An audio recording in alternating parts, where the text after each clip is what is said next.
एक और बड़ी खबर आपको बता दें, अजय माकन ने चुनाव आयोग को पत्र लिखा है और कहा है कि हार के डर से बीजेपी घबरा गई है, चुनाव परिणाम टलवाने की कोशिश कर रही है बीजेपी। ये इस चिट्ठी में लिखा गया है। अजय माकन कांग्रेस के उम्मीदवार हैं, उन्होंने चुनाव आयोग को चिट्ठी लिखी है और कहा है कि हार के डर से बीजेपी घबरा गई है और चुनाव परिणाम टलवाने की कोशिश कर रही है। तो बड़ी खबर आपको बता दें, एक और बीजेपी का डेलीगेशन चुनाव आयोग से मुलाकात करेगा शाम 5:30 बजे। दूसरी ओर अजय माकन कांग्रेस के प्रत्याशी, उन्होंने चिट्ठी लिखी है चुनाव आयोग को और कहा है कि हार के डर से घबराई बीजेपी चुनाव परिणाम टलवाने की कोशिश कर रही है। यानी दोनों ओर से सिलसिला जारी है।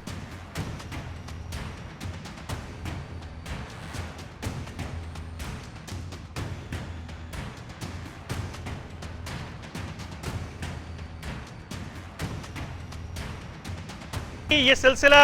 सुबह से जो शुरू हुआ था आरोप प्रत्यारोप का, बयानों का, वो लगातार जारी है और उस कड़ी में अब से कुछ देर बाद नतीजे आने की स्थिति होगी।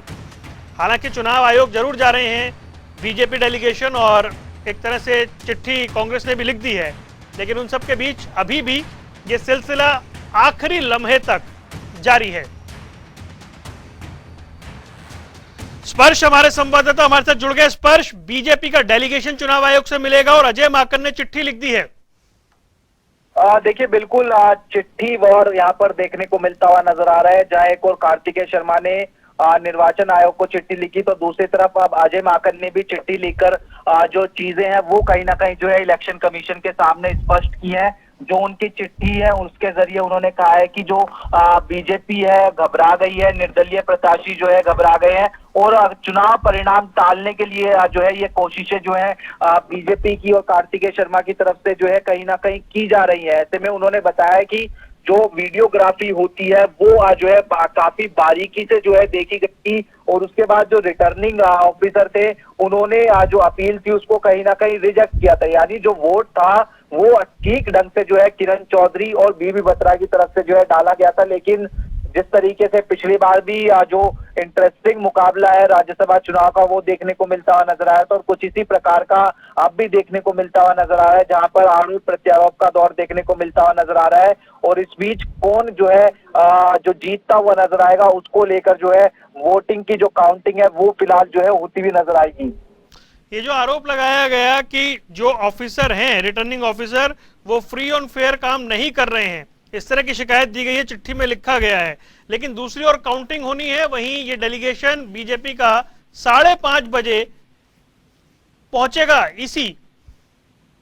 देखिए बिल्कुल बीजेपी का डेलीगेशन जिसमें गजेंद्र सिंह शेखावत जो कि चुनाव प्रभारी बनाए गए थे वो शामिल है,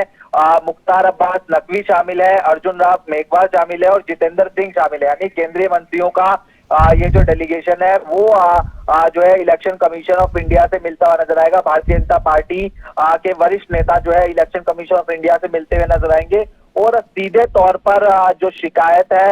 या फिर कहें कि जो अपना पक्ष है वो रखने की कोशिश जो है निर्वाचन आयोग के सामने की जाएगी, ताकि जो आरोप लगते हुए नजर आ रहे हैं, जो दावा किया जा रहा है कि किरण चौधरी और बीबी बत्रा का जो वोट है वो जो है ठीक ढंग से नहीं डाला गया था, उन्होंने अपना वोट जो है अपने एजेंट के अलावा भी जो दूसरे लोग वहां पर मौजूद थे उनको दिखाया था, ऐसे में इनका वोट जो है निरस्त होना चाहिए। लेकिन क्या इलेक्शन कमीशन की तरफ से कहा जाएगा वो काफी महत्वपूर्ण रहने वाला है। लेकिन अगर हम बात करते हैं ये मुकाबला जो है काफी इंटरेस्टिंग कहीं ना कहीं अब जो है देखने को मिलता हुआ नजर आ रहा है, जहां पर आरोप प्रत्यारोप तो हो ही रहे हैं लेकिन खींचतान भी कहीं ना कहीं देखने को मिलती हुई नजर आ रही है। जिस तरीके से कार्तिकेय शर्मा अपने वकीलों की